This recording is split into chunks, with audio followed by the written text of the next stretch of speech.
Welcome to the Portland Real Estate Podcast, Oregon and Southwest Washington's #1 show for real estate news and information.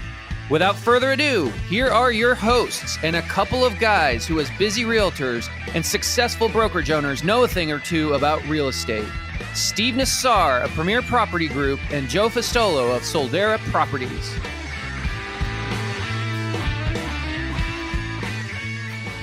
Hey, everybody. Welcome back to the Portland Real Estate Podcast, episode number 143, where we are unpacking the best of masters in real estate. I'm Joe Fistolo with Soldera Properties, and I'm the admin of Masters in Real Estate, which is, many of you know, a private exclusive real estate group for realtors and real estate related professionals, where we talk about big topics. And the best of masters is when we take the most heated discussions with the most remarks and the most emojis and the most comments, and we unpack them a little bit more for you live on the podcast. While you guys are welcome to mention your comments on the live stream.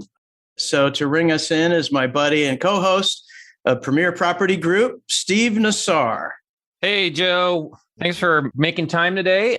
I'm excited to go into some of these topics. And one thing I wanted you to share, I want to share with our listeners and viewers is, and I didn't always know this, I just found this out. You, as an admin of Masters, have a way to actually go into the back end and see the most active posts. So in the past, when we did this show, I would spend a couple of hours just scanning through, looking for things with the most comments. But you taught me here recently, you shot me an email and go, hey, here's the ones with the most views. And you showed me that really cool link. And so it makes it, first of all, it makes it easier. But second of all, it makes it foolproof. Like, we truly do have the hottest topics. We're not guessing. They are ranked in order by activity and engagement. So we're going to have some great stuff to chat about today. Yeah. Now I have the list of what we're talking about, but I don't have them organized. So I will do that right now. I'm just making a comment here just to post your questions and comments here. Well, so did you. So we've asked them twice. So please give us your questions and comments as we go through this. So, okay, let's get right into it. One of the things we wanted to talk about, and there wasn't one post about this. There was actually a bunch of posts about it. And as we're talking about it, let's give our viewers and listeners a little bit of guidance as well on how to better engage on Masters. It's about the love letter ban. So the official word is, if you guys recall, to kind of give our listeners the rundown on this, last year, Oregon, the state of Oregon was the first state in the nation to say, look, love letters are bad.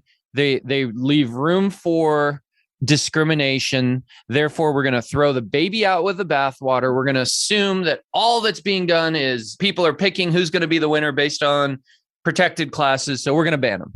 And your buyers can no longer communicate pretty much in any way, because what other way would you communicate with the sellers? I was not a big fan of this. I thought it was overreaching, to put it simply. It took a lot of meaningful rights. I mean, that's really what this comes down to, is rights from both parties to communicate and to understand.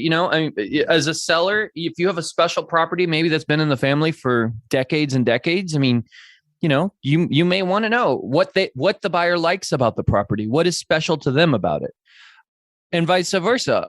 As a buyer, you want to be able to articulate that so that you have upper hand, to put it, and it's not just about dollars and cents and money down and things that maybe some buyers don't have an advantage on. So it went into effect in January. Well, there was a lawsuit out of a real estate firm, I believe in Bend, who challenged it in federal court.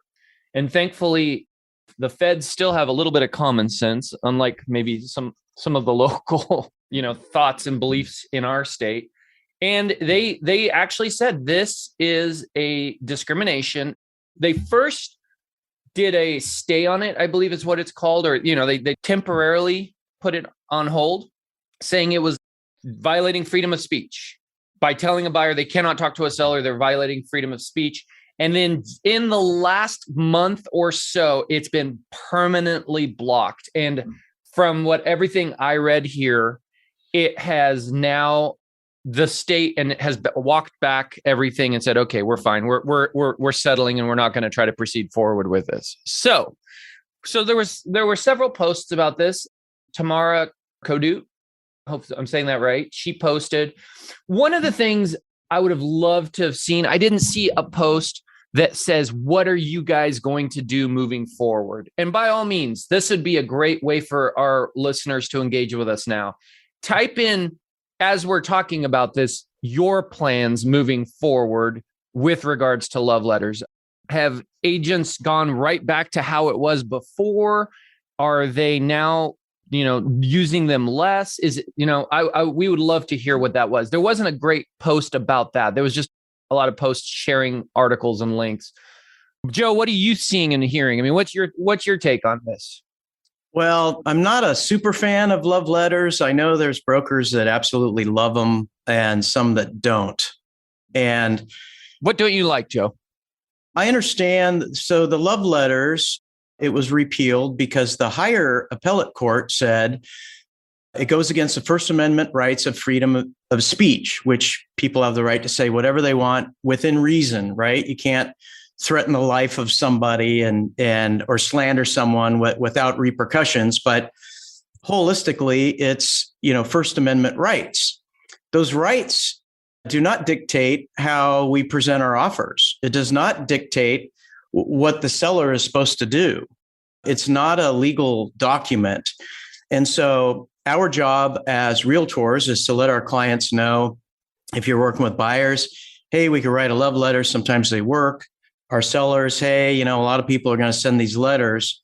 Do you want to read each one? If you're in a crazy 15 offer transaction and everybody has a typed, double-spaced, one-page love letter with a couple pictures, do you and your sellers really want to take the time to read every single one? I can't make that decision. I ask my sellers. Most of the time, they want me to just do a little summary. And just like we do for every offer, we talk about price, terms, condition, contingencies, what makes this strong, how well I know this lending institution, if it's going through a bank, how well I know this particular lender, if it's somebody local. I also go and unpack the reputation of the realtor bringing the buyer and the reputation of that company, because holistically, I need to present everything in its best light, which is the highest obtainable price your sellers can get and these people's ability to close without any major explosions along the way. And so I'm going to be completely transparent. I'm going to say, hey, here's the good, the bad, and the ugly. And then with these letters, most of the time I ask the sellers, hey, do you want to read all these word for word? Some of them do. Some of them are like, nah, not really. Just, can you put that in a summary too? Okay, young couple, they have a 3-year-old kid, one on the way, and a golden retriever. There you go. This is their first house, or this is their second house. That's really all it is, because if you think about it, it is a freedom of speech. There's no obligation that the seller has to read it, no obligation that I have to read it to them. It's their decision. And these letters are designed to skew their offer to get the seller to accept their offer over somebody else's offer, which is just as strong, right? So arguably, there is a little bit of prejudice that can come into play. Oh, this is being sold to a family instead of a single person. I understand both sides, but just from what I need to do is to protect my sellers and get them the best deal. Normally, that's just a lot of white noise in the way, and it takes away from the matters at hand, which is, how am I going to get them their goal? How am I going to get them the most money, their rent back that they need, and the ability to close so they can move on to the next chapter in their book? So those are my 2 cents, but I think you like them a lot, don't you? Well, I mean, first of all, they were taking away our rights, which is insulting to us. We're not capable of understanding what discrimination is and reining that back, right? Like, you know, educate us as an organization, as the National Association of Realtors. Educate us. Tell us what not to have in the letters. Okay, we're not idiots. You don't have to just slap our hands and take it away. Okay, so that part is a little frustrating. It's a tool in your bag. It allows communication. Let me ask you a question. Why wouldn't we ban FSBOs then? I mean, for crying out loud, you're standing belly to belly, buyer to seller. Like, how's that not bad? You're seeing their race. You're seeing their family. You're seeing everything. So to me, it was lip service. It was the state of Oregon saying, look at us, country. We are the forward, left-leaning, we're going to be the trendsetter in fighting discrimination. Look what we're going to do.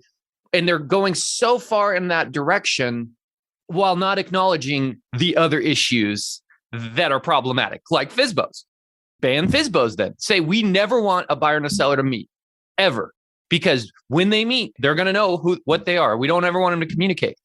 So in my mind, I almost was concerned that could create more FSBO opportunities if there was a property where they did want to ensure that it made its way to a special person who's going to love it the way they loved it. And, maybe we'd be a disadvantage as agents, right? So that bugged me about it.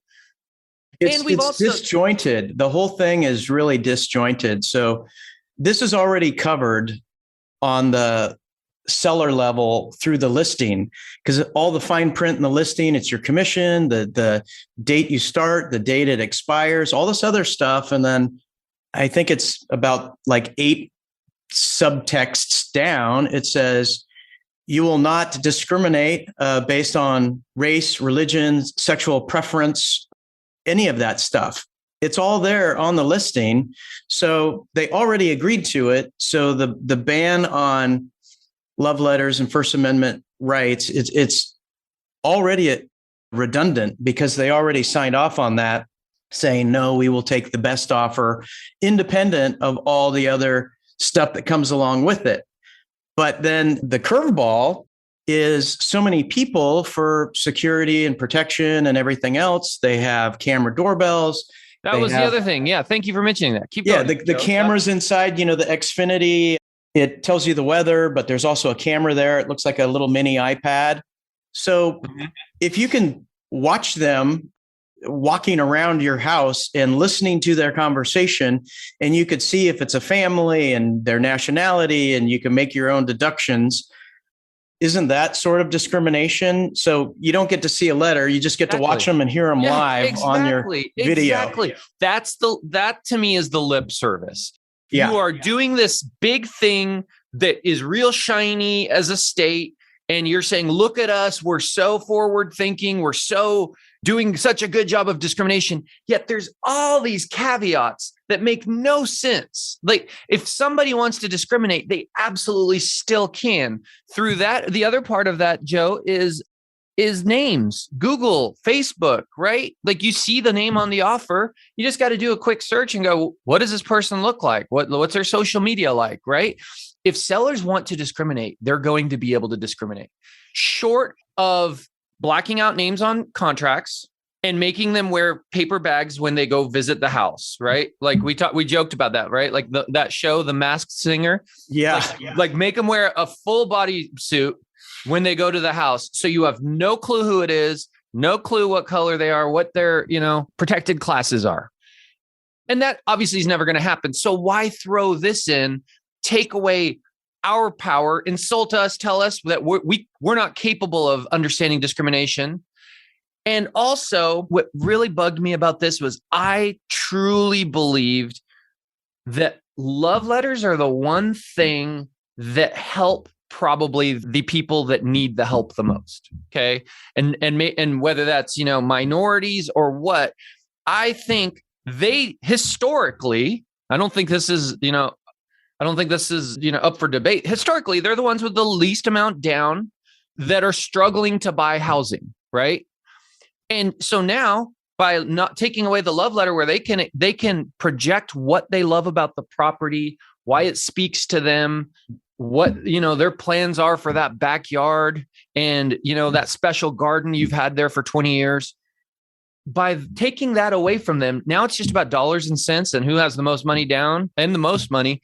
In my opinion, the minorities get hurt the most in that fight. So it's not to say that we do a love letter on every transaction, but man, it's a nice club to have in your golf bag, right? If and when it makes sense. And also, I don't even know that we've returned to exactly how it was before. When this came down the pike, I think we went to a format on my team where we started doing more in the body of the email, like talking about, why the clients liked the house versus asking the client to write it. We were kind of shaping things a little bit more. And because we just got used to doing that, I don't even know if we've done a love letter since it came back, but at least we know we can, right?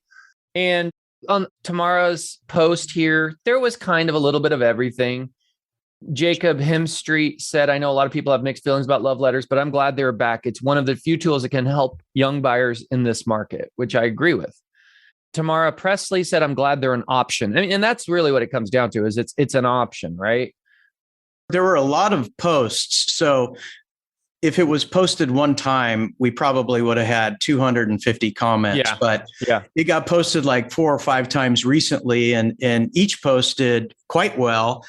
Definitely a passionate topic, but I think if you look at it holistically, even though it's 2022, right, there are some ignorant people in this world.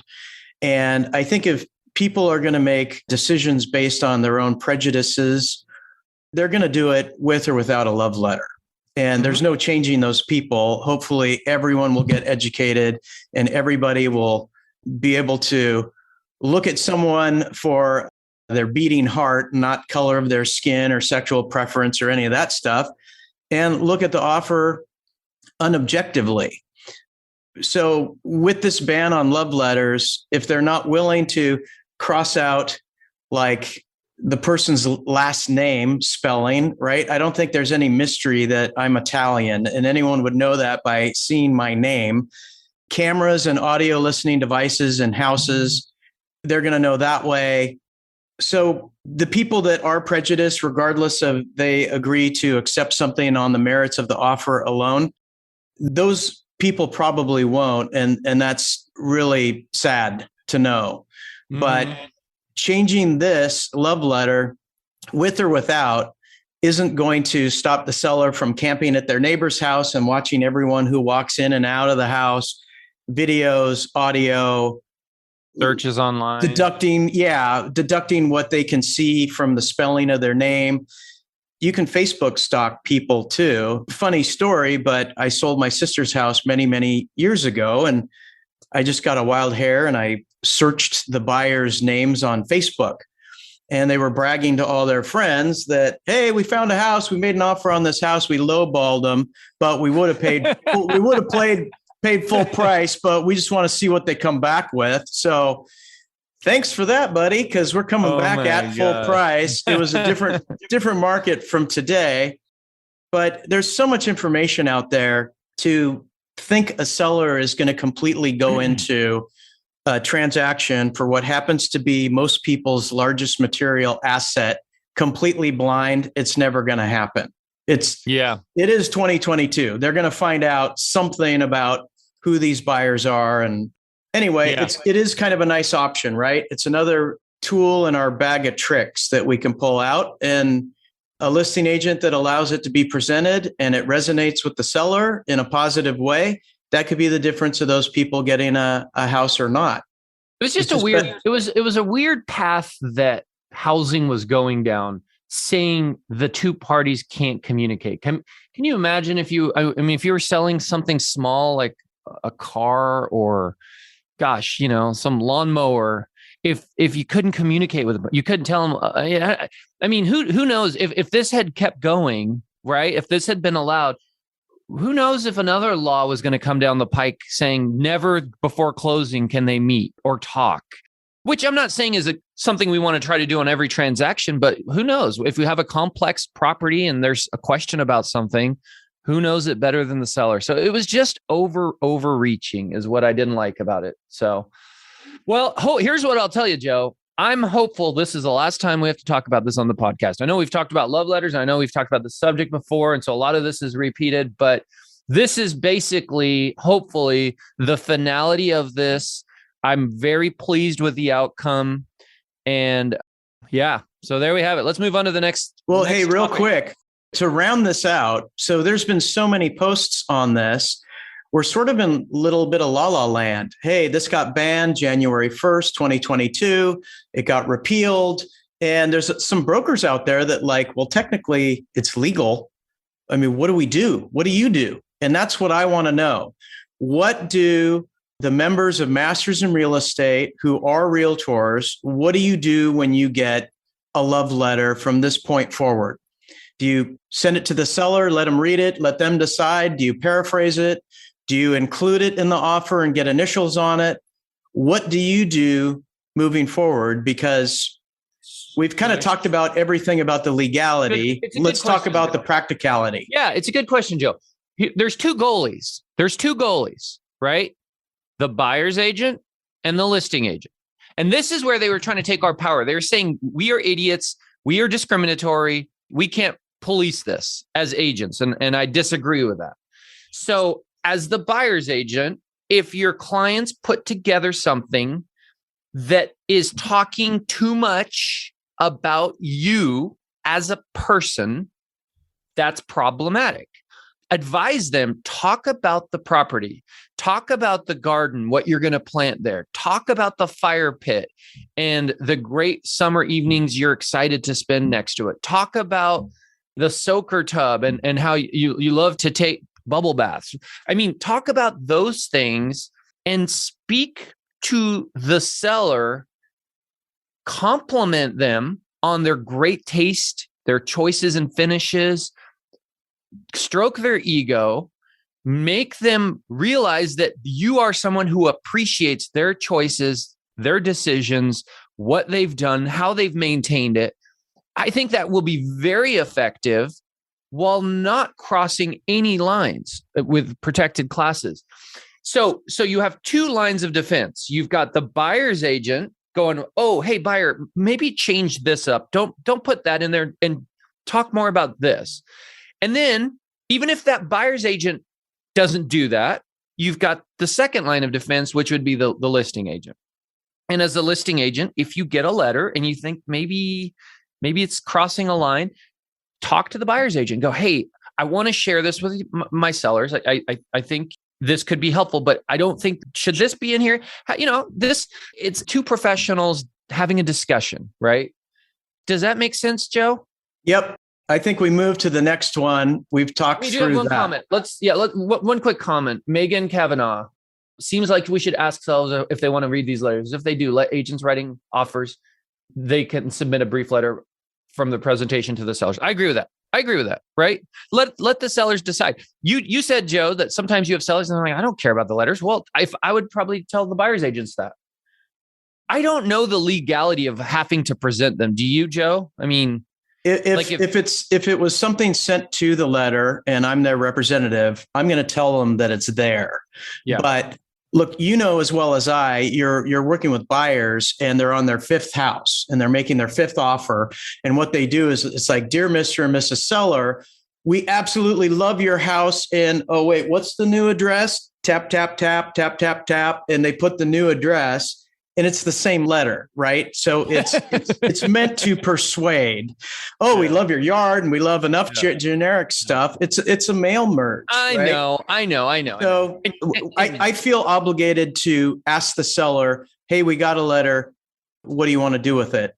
And a lot of times they're just like, well, give me the elevator speech. Give me the 30-second rundown of, what it's about.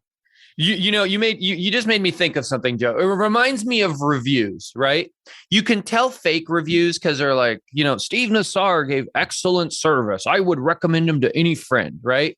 Like if a future prospect client of mine read that, they're not going to be compelled like, oh gosh, But if it's real specific, specificity is key. If it goes, Steve Nassar took my call at 8 p.m. on a Sunday. We talked this, and it just goes on and on like that with specificity. That's a compelling review, right?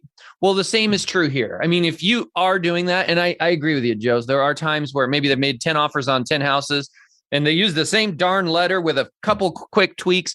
I don't think you have an advantage there. And I don't think that's going to get the job done. But if your buyer is heartfelt and puts it on there with specificity and genuine effort, then I think it can be helpful. So let's move on.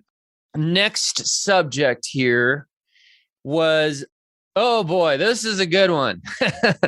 Transaction coordinators, copying them. Daniel Anderson.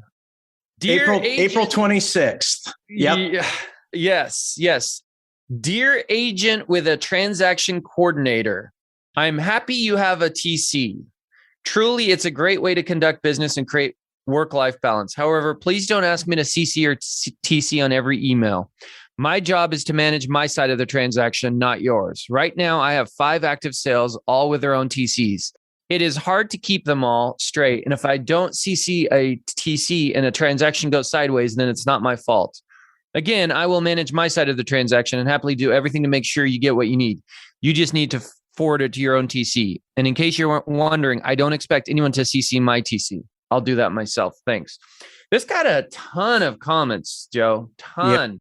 Yeah. And it started out, unfortunately, in my opinion, but it started out with a lot of amens and thank you. So good. Agreed. But then some of the others started speaking up and going, well, yikes, what happened to cooperation? What happened to working together? Is this the worst thing that's ever been asked of you? What's your take on it, Joe? I don't know if I remember you talking in the thread.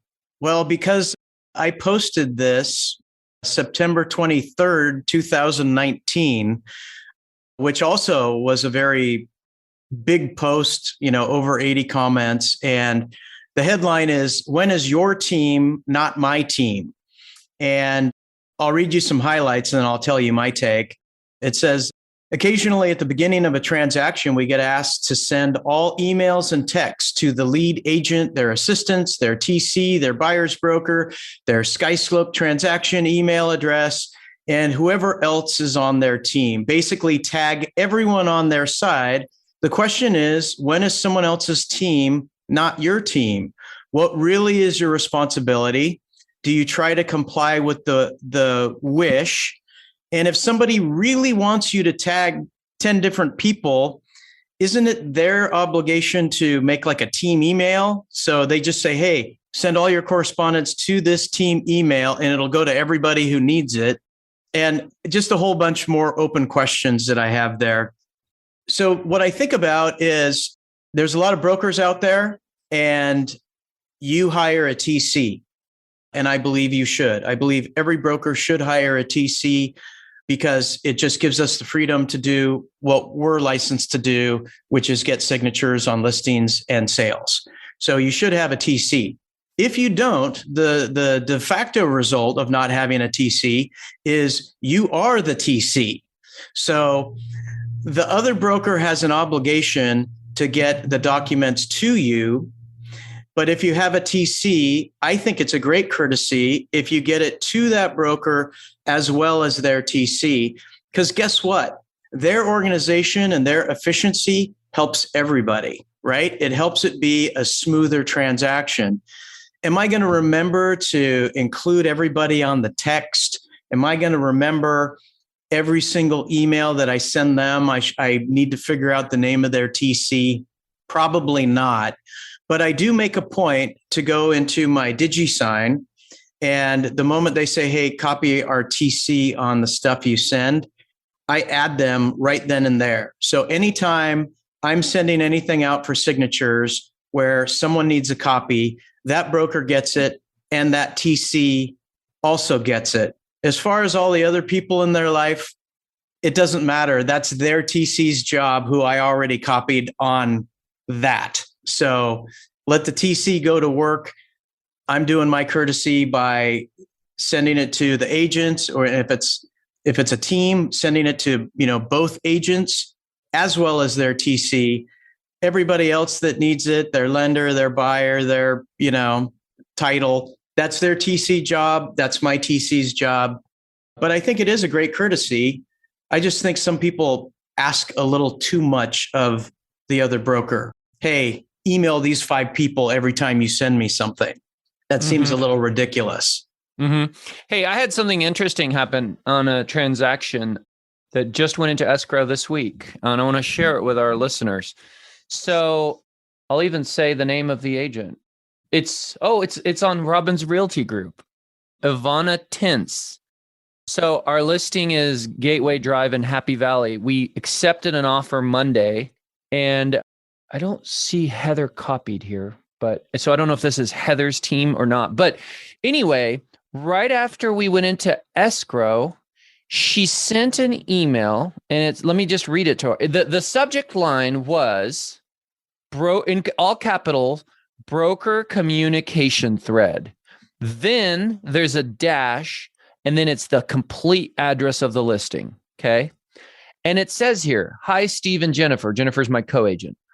I am Deanne's TC, and we are excited to be working with you. So the agent is Deanne at Robbins Realty Group. Sorry. And we are excited to be working with you on blank, Happy Valley in Oregon. This is the start of our broker communication thread. That sentence is actually highlighted in yellow and underlined.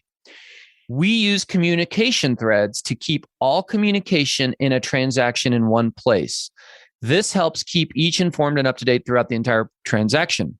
Please save this email, as we will use this as our primary way to communicate with you. If you have a TC or anyone else you would like to be included on this thread, feel free to add them. This will help keep everyone informed. And then she goes into when the inspection is going to be and a couple things. So the idea behind this, and we copied our TC on this, was whenever you need to communicate, you find that thread and you just reply all to it. I forwarded that to my entire team, and I said, let's talk about this at our next listing meeting to see if that's something we want to do.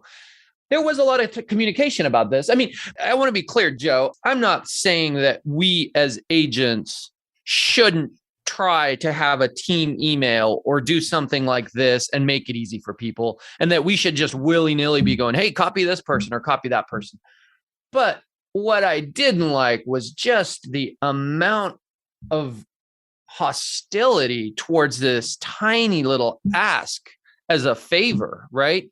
Just this pound your fist down, hell no, we won't do this. I mean, I'm like, is that really the direction and attitude we want to have as agents? Is we will never do a favor for one agent? Now, to be fair, to turn the tables, as the agent who has the TC, maybe you should do them a favor and help make it easier, maybe through a method like this, maybe through a team email. But if you don't, that doesn't give the other side the right to just be so, difficult. There was a lot of also sometimes on these threads, I've seen these before, by the way, Joe. Obviously, as you said, you've done it before. Sometimes there becomes hatred towards teams in general, which is, its own rabbit hole where they say, I hate working with teams for this reason or that one reason. I actually commented quite a bit on here, and I think we all covered it very well. This thread had 193 comments. That's way up there. I think it was number 1 on the rankings, by the way, when you... Oh, was it? Yeah. What's the overall consensus? Like people for it, against it? I would say it's close to 50-50. 50%, like this one person, I kid you not, Whitney Peterson, said thank you like 50 times. Literally, the entire comment is thank you, thank you, thank you, thank you, thank you. I mean, like 50 times. Yeah. So apparently that person's for it. Yeah. Another one says, love this, amen. But then once the other side started talking and saying, wait a minute, doesn't seem to be a very cooperative way to do business. Then that side gained momentum and other people chimed in and agreed. One of the things that I didn't like was they said, I'm so busy, I can't remember your TC. And my, one of the things I said is, do you run your business off of memory? Like, what if you're doing a transaction and they want the fiance copied, right? Hey, guy's buying the house, but can you copy my fiance or my dad? Hey, my dad's involved. He's gifting me some money. Do you just go off of memory, or do you have an organized system where you have all the people on every transaction that you need to be managing? So, as well as how they're connected, like connected by an address, an ML number.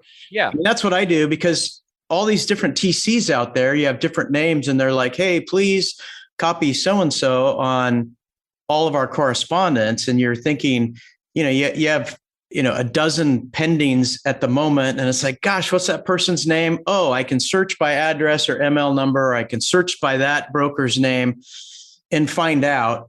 And there's a pretty easy solution. So the nice thing is the true professionals in the industry know what it's like trying to juggle all of these deals. And it is a great courtesy if they do remember to copy your TC, as much as they appreciate it when someone copies their TC.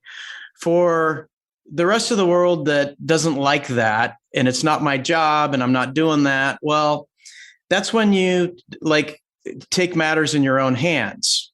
You create a group email and say at the beginning, when you correspond with me, please use this email for us. And that way you have a distribution list where it goes to everybody you need it to get to, whether that broker is willing to share it with everybody or not. They send it to that one address and it goes to your TC and the people on your team.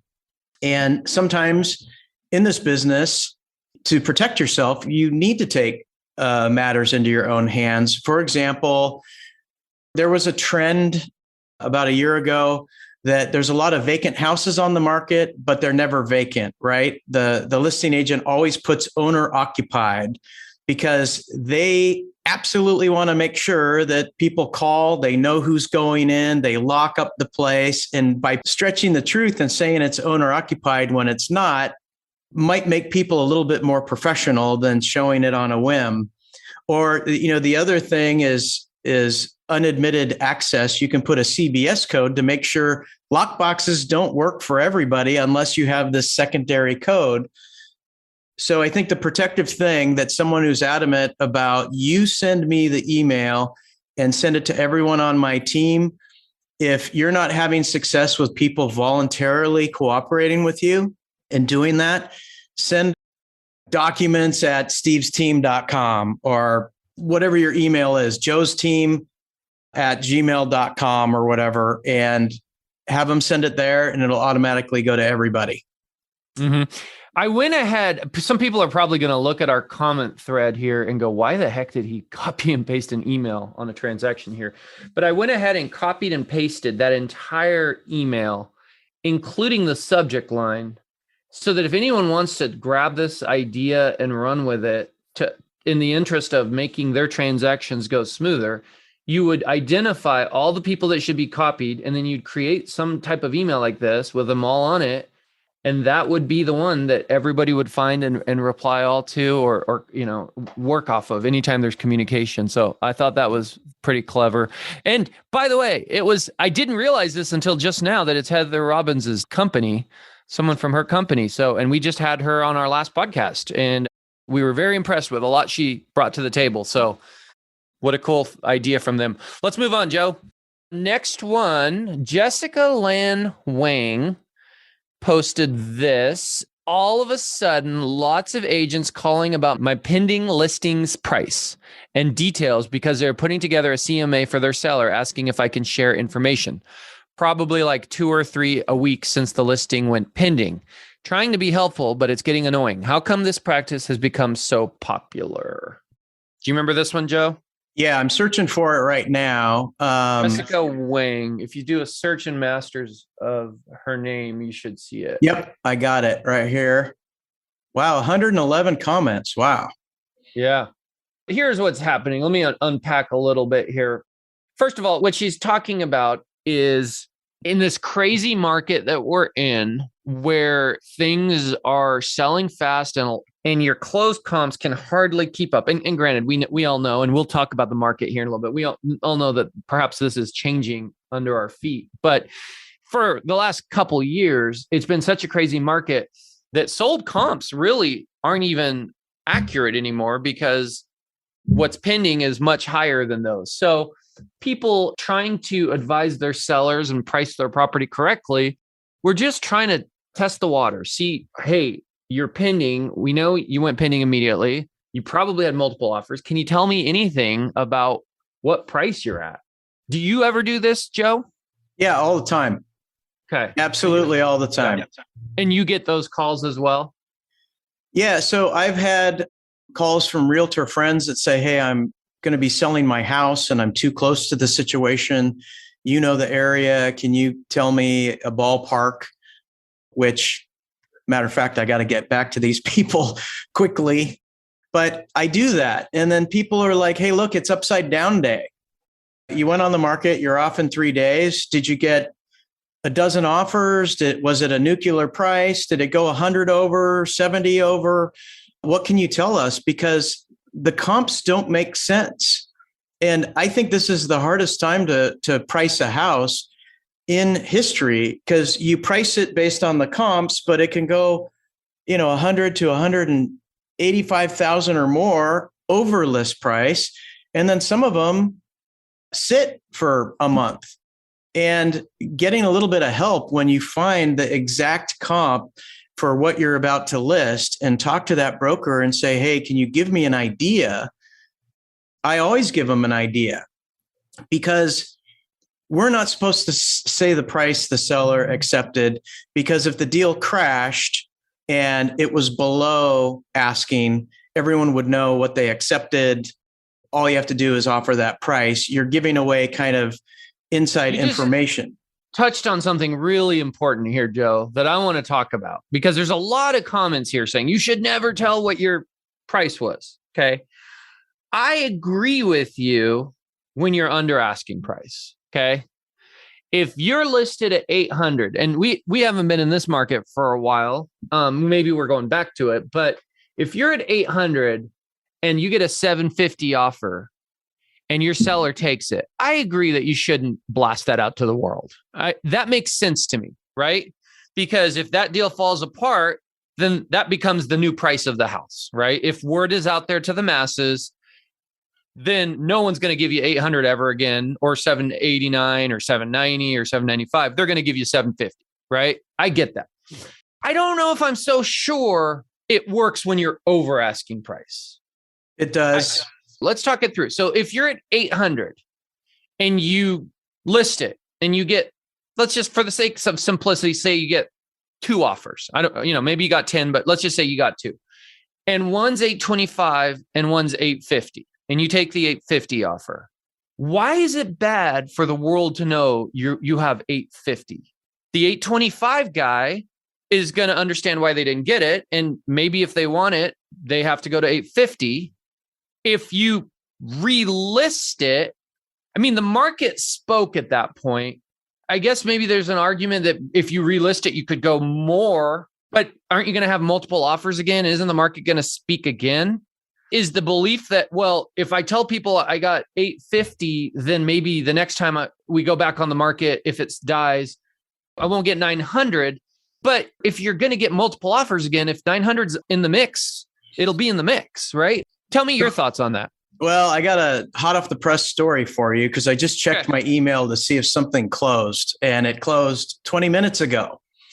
I listed something in Sherwood for $559, and we got a whole bunch of offers, and we accepted one for $600. And we got all the way to the finish line, and we were waiting and waiting and waiting for these HOA docs, which just never seemed to arrive. They arrived. These buyers backed out unconditionally because of something in the HOA docs. So we went back on the market again, and we got offers way north of that. Like the highest one was 660, and we accepted 600. We got 660. We got a handful at 6. What was your previous offer, Joe? It was 600.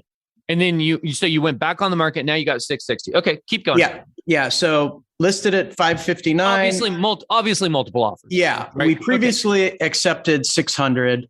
That crashed. We went back on the market, And then we started getting all these 6.25s and as high as 660, but the 6.25 one had the strongest and best terms. At this point, we wanted someone who's going to perform and close the thing.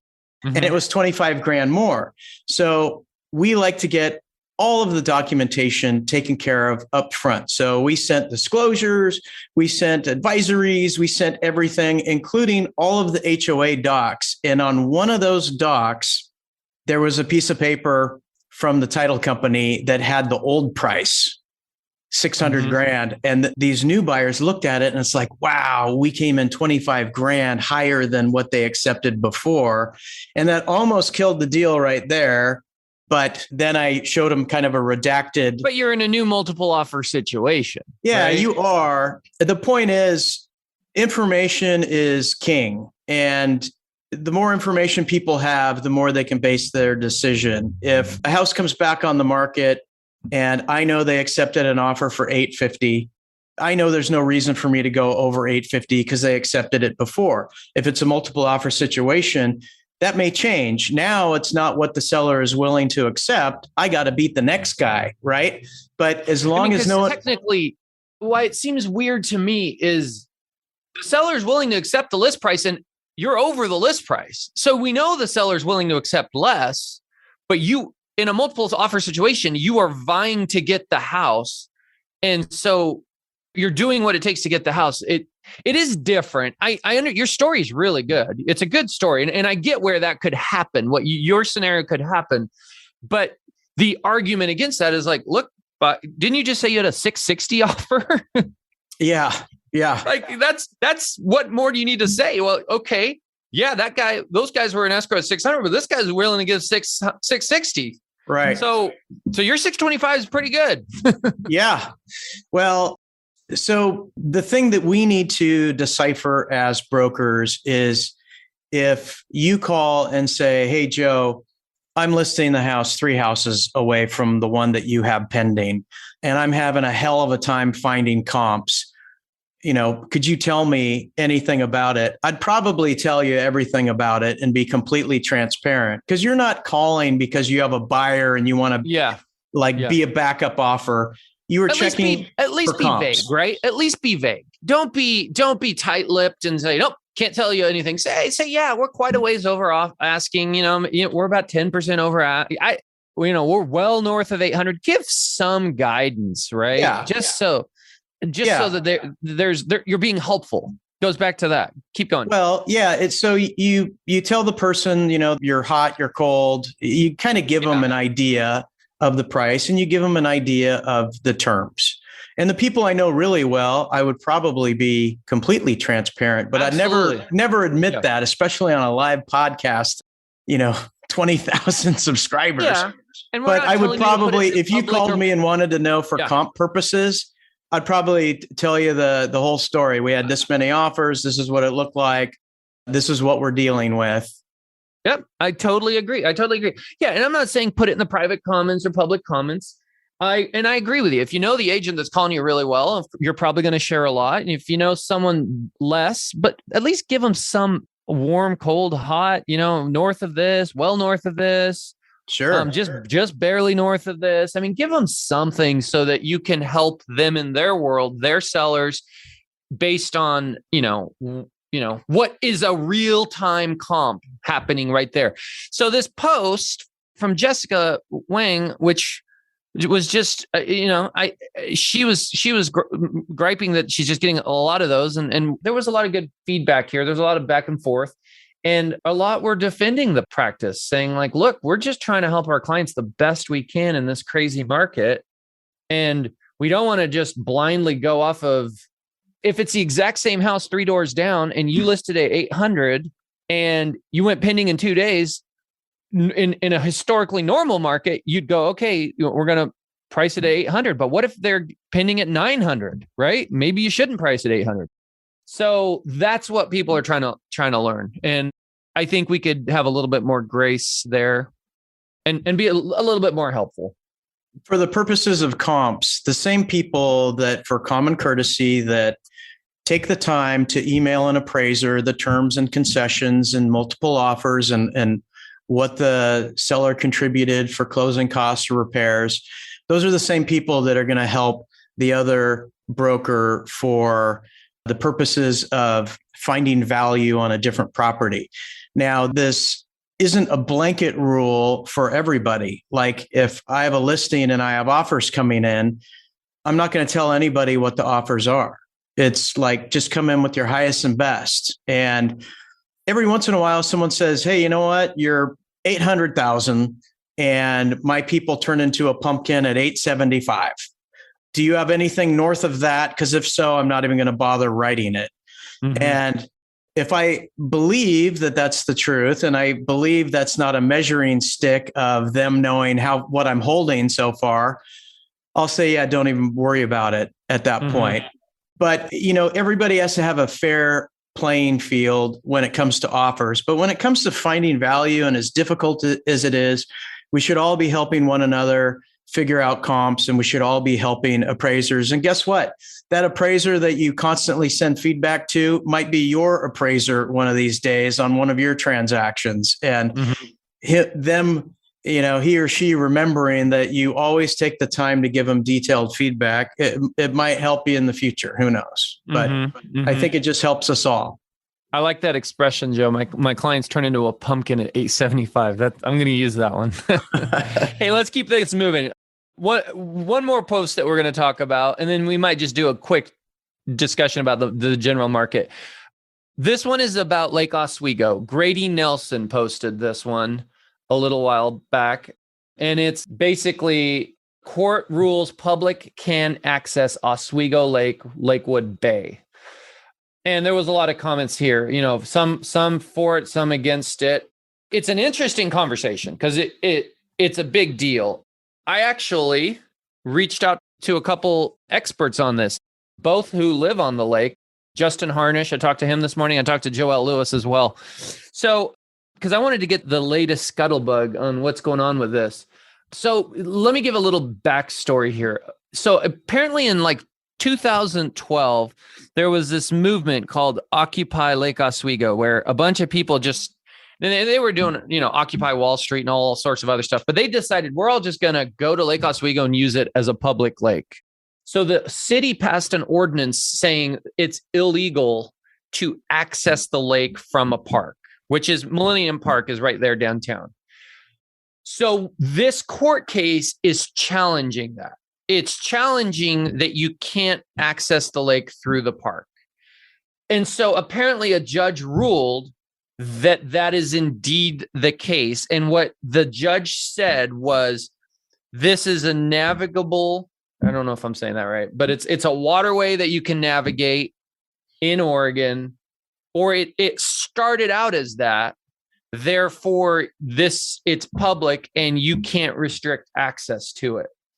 The history of Lake Oswego, a lot of Lake Oswego is man-made. Lakewood Bay is actually entirely man-made, right? Yeah. The original body of water that was there was very small, and then they enlarged it, including all of Lakewood Bay. So there are things that can be challenged about this, because Millennium Park is on Lakewood Bay, which wouldn't exist there if the HOA hadn't gone in and enlarged the lake. So kind of what I appreciate the time that Justin and Joel both took today to educate me a little bit on this. The big takeaway that I got out of it, it's not yet decided. There's some type of hearing in July where I don't know if it's the same judge or a different judge. We'll have a little bit more clarity and another decision on this. And then if it is saying the lake is going to be public, then there's going to be appeals for years and years to come, right? In the courts. One thing that I think is safe to say, whatever happens with this, there's never going to be motorized boat access to the public on the lake, partly because there aren't loading docks set up for the public. And the lake does require you to clean your boat anytime it's removed and brought back in. And that's like a $250 cost. So between those two things, you're just never going to see a time where there's going to be a bunch of people buzzing around Lake Oswego that don't live on Lake Oswego in motorboats. So what really could be in question then, if you take out the motorboat access, is paddle boards, canoes, swimming. And if that were to be the case, you'd have to access it through Millennium Park, which in my opinion, or, as I was talking this through, it seems like Lakewood Bay could become busier with those people. But the likelihood that somebody in a paddleboard or canoe is going to go all the way out to the main lake, which is quite a trek. I mean, there might be a couple hardcore people that would do that, but it doesn't seem likely that the entire lake is going to be overrun with a bunch of swimmers and paddleboarders. More likely what would happen if this was to ever come about would be Lakewood Bay would have a little bit more activity there. But I mean, some other challenges, that have come up is parking, restrooms, there's a little bit more logistical challenges to this. So it's definitely interesting and it's worth following, and it's undecided. It's still kind of in back and forth. Something big is going to happen in July, but do you have any thoughts on that, Joe? Yeah. So since it's a human-made lake, right? I don't know if you can say man-made anymore. So let's call it human-made lake. And the owners of lakefront property pay exorbitant taxes. They have other fees, brand new HOA fees, brand new lakefront people get hit with the sewer line fee. So they have a vested interest in this lake, which is made by humans, that all of their houses are around. Now, I know enough about the law to be dangerous. I have a riverfront property, and the difference in public access is navigable or non-navigable, right? Can a motorized vessel go up and down it?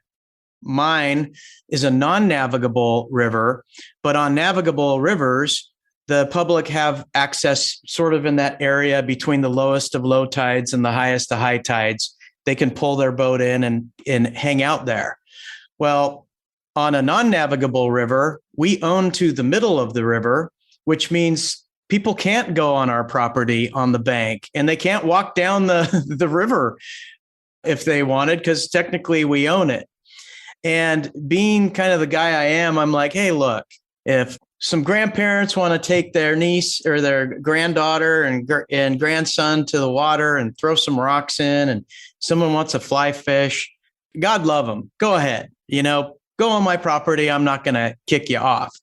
And I would find day after day after day, just a dozen cans of empty beer cans and little styrofoam containers that held worms.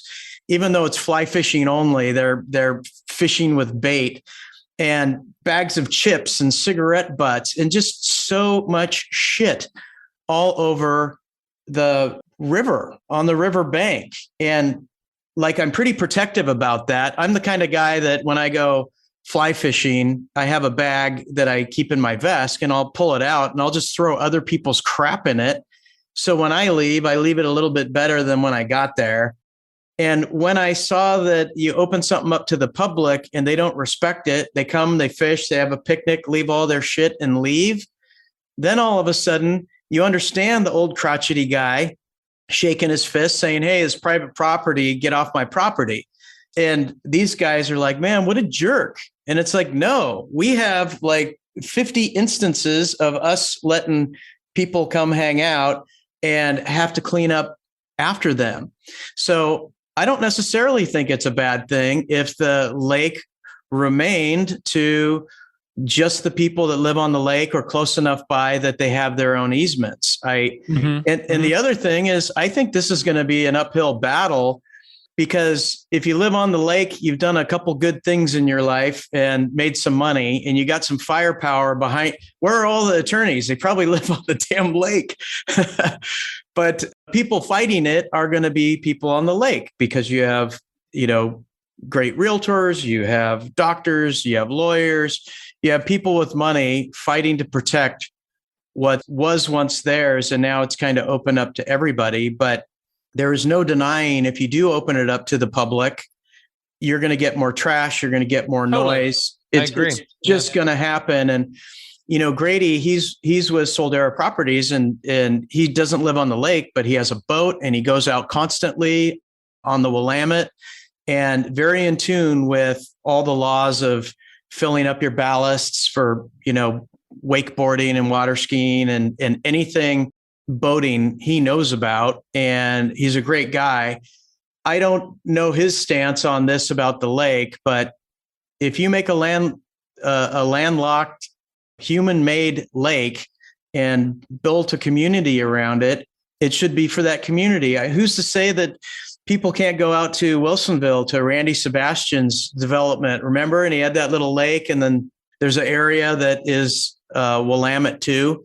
I mean, who's to say that the public can't just go there and whoop it up? I mean, that would kind of destroy that whole feel. Yeah.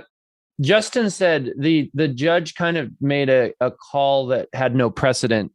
They said that because initially it was, well, remember too, Joe, Lake Oswego is fed by the Tualatin River. So there is a component of public, exposure of a body of water.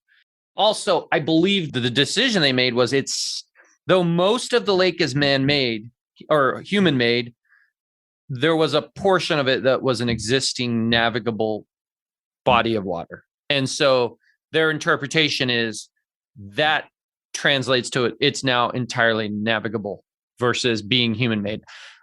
It's very complicated. I mean, there was no two ways about it. There's a lot to unpack here, probably more than we could ever do in this podcast. But it is an interesting thing. I'm with you, Joe. I would absolutely prefer that it stay the way it is today, and that there isn't just a bunch of mullet wearing, Pabst Blue Ribbon beer drinking, canoers out there. I'm kidding, of course. I agree. It's a homeowners association. I see it the way you see it, right? Like no different than if you have a homeowners association with a rec center, right? Not everybody gets to go use the rec center. Well, this is their rec center is Lake Oswego. And so it's definitely something to keep an eye on, and it'll be something to follow. Hey, real quick, and we gotta wind this down, Joe. Hey, what are you seeing in the market in the last month or so? It's correcting. It's correcting. And, it's funny that if you look at the first rule of Fight Club is don't talk about Fight Club. And the rule of real estate is don't talk about a changing market, right? Well, there's a point where all realtors are sort of forced to acquiesce that the market's changing. And when there's so much media and so much news and so much statistics that people are making less money now and title is being transferred a little less now, that people who were the naysayers are like, well, yeah, it's correcting, but it needed to, but it's not going to be like 2008, right? Because if they keep ignoring it and saying it's a fabulous time, people are going to start thinking of them as dishonest because everything else says we're correcting. So it's obvious to just about everybody that it is correcting. Now, the question is how much? And just right before we went live a couple of days ago, Jordan Matten said, hey, what are you guys seeing? How much do you think our inventory is going to be?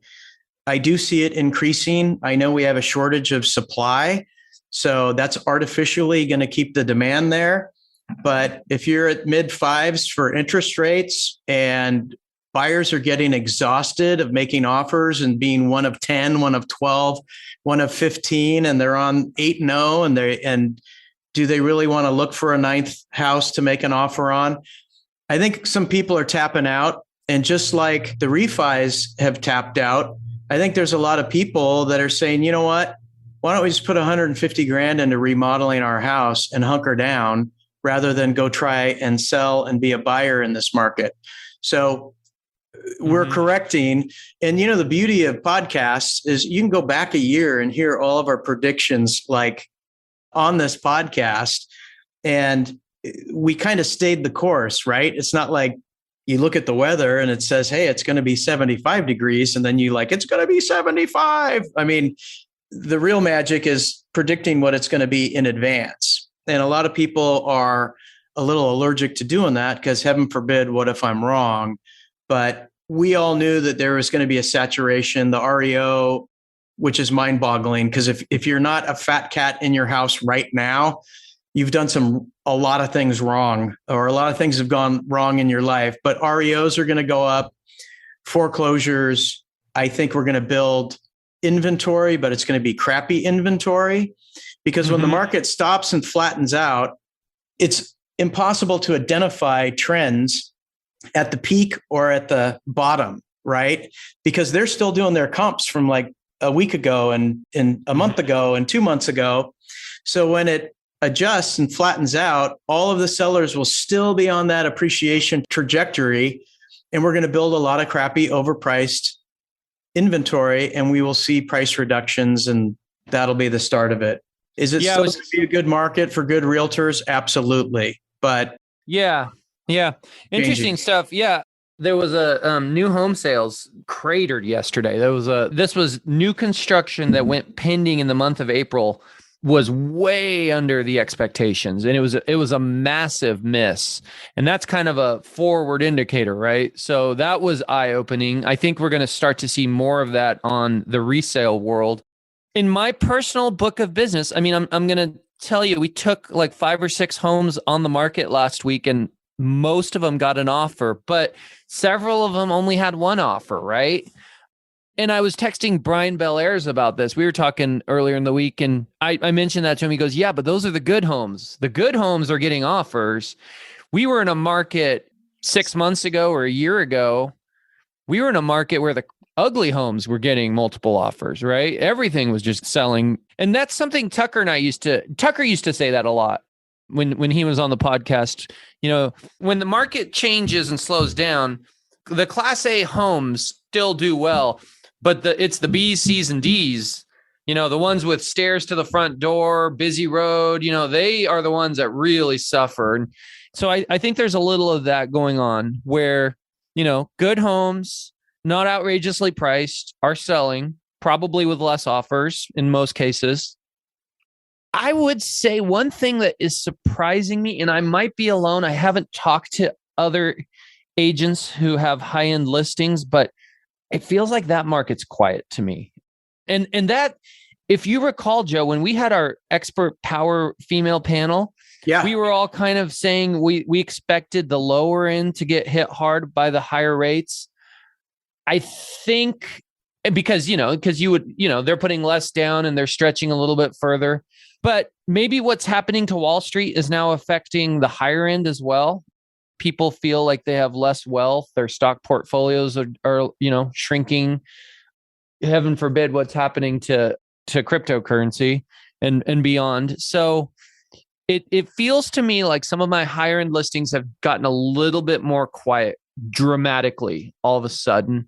The lower end might be feeling it some, but the mid-range pricing seems to still be maybe the strongest, because a lot of the listings we took on the market last weekend were, they were in that 700, 800, 900, 600 range, and they all seem to do pretty good. Not 10 offers, not even 5. Like the one that had the most offers was 3. And then several of them had, just one offer.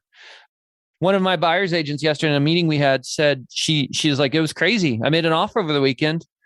I asked for a seller credit for closing costs, and we're doing inspections, and we're going to negotiate inspections. It's like the old days, right? So wow, imagine that. And I think a lot of us agree. It was too crazy. The market was too crazy. I think a lot of us feel good about the direction it's going. She must have had one hell of a love letter. The way I've explained it to a couple people recently is like the market was going 100 miles an hour and now it's going 75. Now, what will be interesting and time will tell is, does it keep slowing down, and does it dramatically slow down? Does it go to 50 miles an hour, moving forward, or does it have more of what we would call a soft landing? The good news in that regards is interest rates have calmed down so far.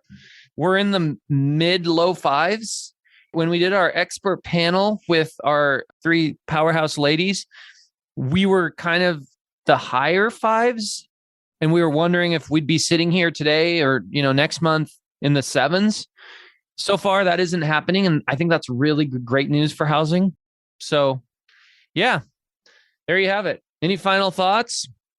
If you're a realtor and you want to stay in the business, be as professional and educated as you possibly can and make yourself inflation proof. And that's not a Joeism, that's a Warren Buffett quote. I'm paraphrasing, but be the absolute best you can possibly be in your field. You will be inflation proof. And the number of realtors active today will be cut in half in the next 3 to 5 years. That's my prediction. Yeah. Warren Buffett's always been a guy of great wisdom. I remember during the Great Recession, he said the same thing. He said, whenever the economy tanks, the best thing you can do is be a good earner.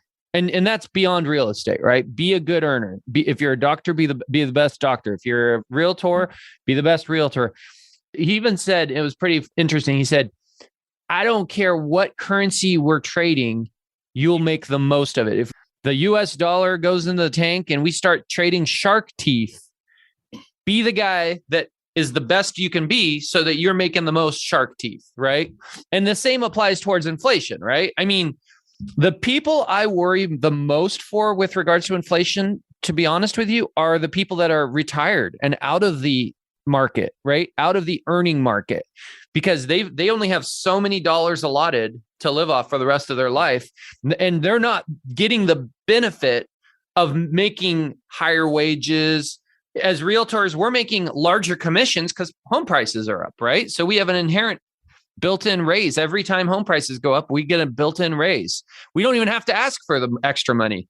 You know, other people in other industries, Target and Walmart, they came out with horrible earnings reports because their costs are going up and faster than they can raise their prices. So we don't even have to raise our prices.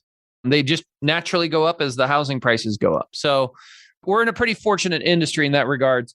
But I 1,000% agree with you. Be a good earner in any economy, you'll do okay. All right. Let's wrap this up. That's a wrap. Well, thanks for tuning in to episode number 143. Make sure you like, subscribe, tell your friends. And we have a great guest next month, which you guys are all going to love, announcing some huge news. That's all the teaser you get. See you next time.